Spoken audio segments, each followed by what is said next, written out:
1 de janeiro de 2009, Arcadia, Florida. A primeira parte desta carta é meu testemunho. Em 1994, enquanto estava nos meus caminhos mundanos, o Senhor Jesus e o Espírito Santo se cansaram do meu modo de vida e levaram-me para um barracão de madeira e chicotearam-me severamente. Pensei que eles me matariam. Senti que tinham arrancado meu coração. Estou falando de dor e sofrimento mental. Chorei e entristeci-me tanto em meu coração, que até senti que ele parou de bater por várias vezes. Eles tiraram uma das coisas mais queridas de mim, meu cachorro de estimação. Amava-o com paixão. Era meu companheiro constante. Cada passo que eu dava, ele estava comigo. Até dormia junto comigo. O problema era que eu o adorava e ele me adorava, como diz a Bíblia. Não deve haver outros deuses diante de mim. Depois de vários meses, ainda chorava diariamente sobre sua morte misteriosa. Meu cachorro era muito saudável, de acordo com o veterinário, e não havia aparente razão para a morte dele. Durante vários meses tive um sentimento forte de que algo ou alguém estava controlando minha vida. Coisas estranhas aconteciam. Quem já ouviu falar de 3 ou 4 pneus furados em seu próprio carro por 4 dias seguidos? Isso não acontece. Eu entendi que se tratava de um controle sobrenatural. Então um amigo meu disse: "Sabe, parece que Deus está tentando chamar sua atenção." E eu respondi: "Está bem, vou ler a Bíblia e ver se encontro meu controlador sobrenatural, porque não posso continuar vivendo assim. Isso está me matando." Comecei a ler e quanto mais eu lia, mais eu queria ler. Depois de ler 4 livros da Bíblia, chorei e implorei a Deus por perdão e Ele assim o fez. Me perdoou. O Espírito Santo de Deus entrou em meu corpo em maio de 1994 e limpou meu coração e minha alma. Enquanto eu viver, nunca esquecerei aquela sensação. Durou umas 8 horas. Senti como se tivesse engolido uma dúzia de tranquilizantes. Arrependido, chorei de vergonha do meu passado. 2 anos se passaram. Lia minha Bíblia dia e noite e ouvia sermões no rádio. Eu li onde Daniel orava 3 vezes ao dia. Eu tinha disponibilidade para orar 6 vezes e assim o fiz. Eu vivia e respirava a palavra de Deus. Minha família pensou que tinha perdido a minha mente, de tão obcecado que estava. Cada minuto que eu estava sozinho, falava com Deus, como se Ele estivesse ali invisível. Eu acreditava que era Ele mesmo que não dissesse nenhuma palavra em voz alta. Provavelmente teria morrido se Ele realmente falasse comigo, como fez com Moisés. Mas eu sabia que era apenas um servo humilde. Não valho muito e certamente não merecia um tratamento especial. Passaram-se 2 anos, orando dia e noite. No final de cada oração, eu deitava na cama e pensava em Jesus e tinha o desejo de perguntar-lhe a mesma coisa não todas as noites: "Senhor Jesus, viverei para ver o arrebatamento." E como era realmente sua aparência. Uma noite, enquanto orava de joelhos, do nada, como se alguém abrisse uma TV, uma imagem apareceu diante dos meus olhos. Chamas de fogo, dançando em volta de mim, moviam-se como um fogo real. Bem, eu sabia que não tinha feito nada de errado, por isso aquilo era algo de Satanás, tentando interromper as minhas preces. Eu disse: "Vá embora, Satanás, você não me fará parar de orar." Mas aquelas chamas não me deixaram. Então tive medo e pulei na minha cama. Minha esposa me disse que aquela oração tinha sido muito curta. Respondi que se ela tivesse visto o que eu tinha visto, a oração dela teria sido mais curta ainda. Bem, eu decidi que nunca mais iria acontecer aquilo novamente. Errado. Na noite seguinte, aconteceu a mesma coisa. Mas desta vez não ia desistir, e o fogo não se moveu. Então algo aconteceu bem no meio das chamas. Elas se abriram e revelaram uma estrada. Uma estrada longa. Era o único caminho a seguir. Não tinha alternativa. Se eu saísse desse caminho, eu iria me queimar. Entendi que a estrada da minha vida seria através de chamas de fogo. E, acredite, nos últimos 13 anos não tem sido fácil. Tive um total de 15 visões. A maioria delas à noite. Quando começava minha oração ao lado de minha cama, eu não tinha controle. Elas iniciavam e interrompiam quando queriam. Cada noite eu pensava que seria a última. Não havia um som ou palavra falada nas visões, apenas imagens em silêncio. Bem, após 3 visões terminarem, pensei que o Senhor estivesse satisfeito por me dar essas visões. Talvez fosse um pouco especial. Errado. Em um intervalo de 6 meses, enfrentei uma falência. Um ano mais tarde, tive um ataque cardíaco e outro, no ano seguinte. Não quero receber qualquer crédito por nada, pois não aguento mais sofrimento físico ou mental. Não quero que Deus ache que estou me gloriando. Vamos adiante e falar sobre a visão do arrebatamento. A visão de arrebatamento que tive em 1996. Os próximos eventos ou avisos irão acontecer antes do arrebatamento. Queridos irmãos e irmãs em Cristo Jesus, esta é a visão dada em 1996 sobre eventos mundiais que ocorrerão de 1 a 3 semanas antes do arrebatamento. Disse isso a muitos amigos e muitos deles não acreditaram.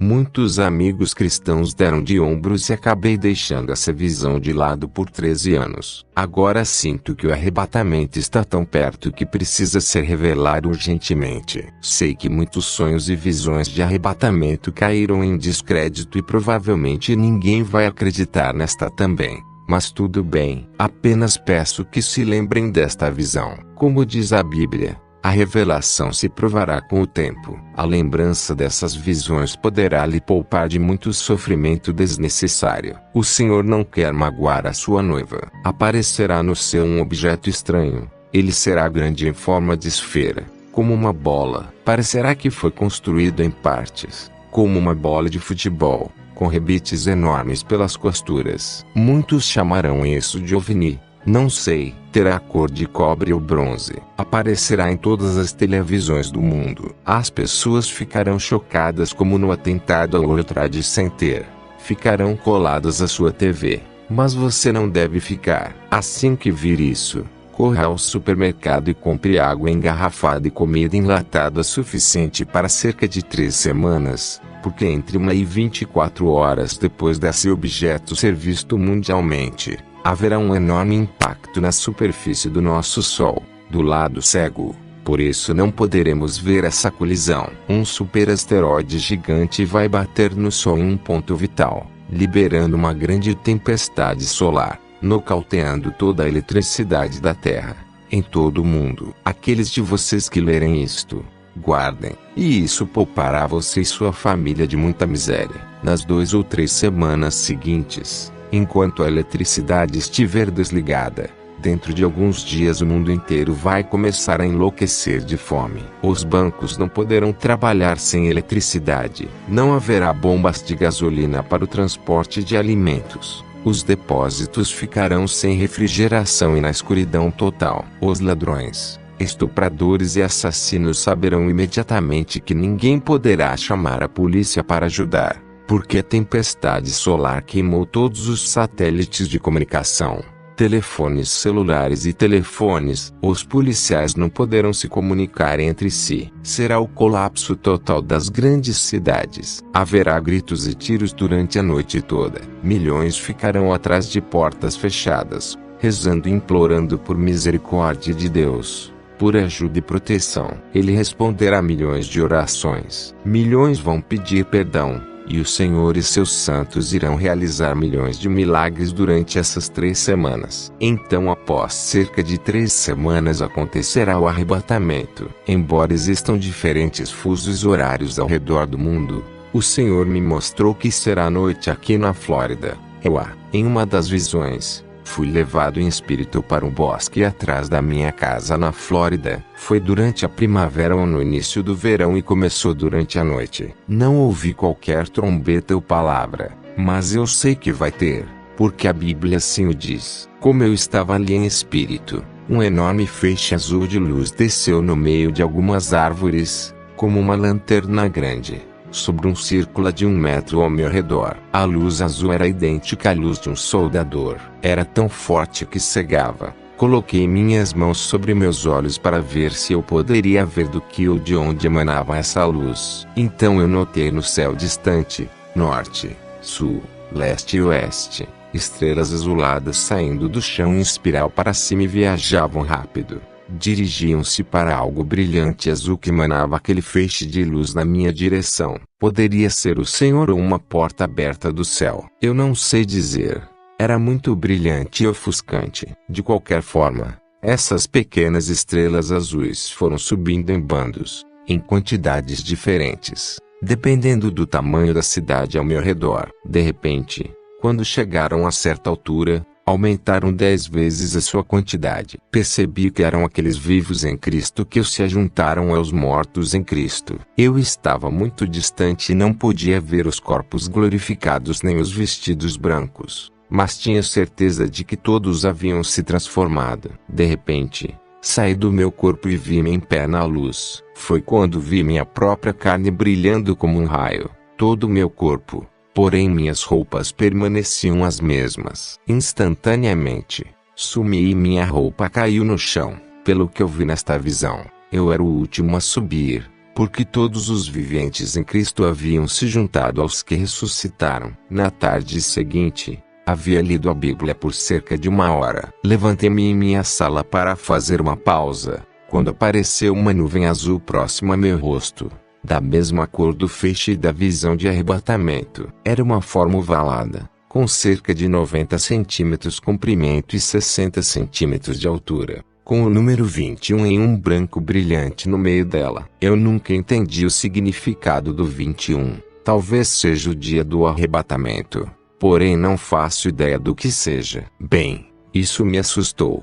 Então eu me sentei e estava novamente chocado, pois era pleno dia e eu não estava orando. Bem, meu filho estava na cozinha fazendo um chá e ele disse que estávamos sem açúcar. Prontifiquei-me a sair e comprar um pouco. Comecei a sentar-se quando este pequeno bebê recém-nascido apareceu diante dos meus olhos. Ao levantar-me, vi um bebê diante de mim. Estava confuso, pois não fazia nem 5 minutos que havia visto a nuvem azul. Perguntei: "Ó meu Senhor, estou perdendo minha mente." "O quê? Ó Deus, esse bebê tem a ver com a Bíblia." "Devo estar perdendo minha mente." Comecei a chorar. Parecia que estava enlouquecendo. Notei que este bebê recém-nascido tinha um crescimento horrível na lateral da sua cabeça, quase tão grande como a cabeça do bebê. Era feio e assustador. Após cerca de 20 segundos, a visão desapareceu. O bebê sumiu. Disse a mim mesmo que tinha que sair dali ou eu iria começar a chorar de novo. Bem,